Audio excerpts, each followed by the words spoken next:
Það til dæmis stórt tap hérna í höllinni í kvöld, hvernig svona fyrstu viðbrögð þessu?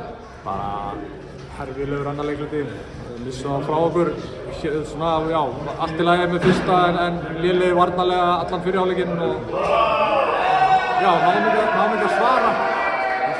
Það voru mjúkir báðum megin. Þið náðu smá renni í fjórða leikluta, var munurinn orðinn mikill, holinn of djúp? Já, ég held það, sko, bara pressan farin, skiljum.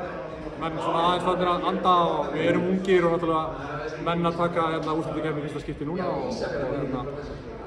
við bara fyllum í göttin og komum á mánudaginn og gerum betur. Stutt í næsta leik eins og þú segir, hvað þarf að bæta fyrir það? Ég held við þurfum bara að mæta með meiri trú.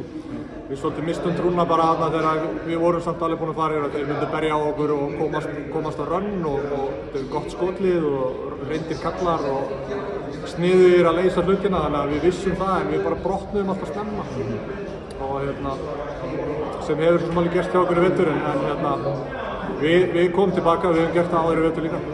Búin að enduðu þetta tímabil deildakeppnina mjög vel, þannig að komið inn á miklu stríki með unga stráka, er ekki svona bara jákvæð ára yfir þessu, þú átt fyrir að segja, það er auðvitað kannski að finna það akkurat núna?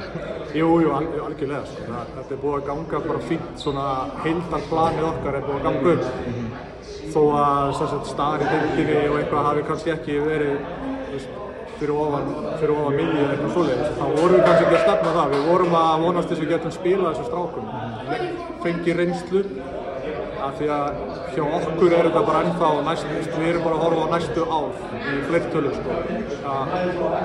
Að koma sem flestum strákum inn á góðu veitaðar reynslu, jákvæða reynslu, þannig að þá þeir betur næsta ár. Þannig að við erum vissulega sáttir við hvernig við endum tímabilið, en við ætlum samt ekki að enda með að láta sparka okkur niður, sko.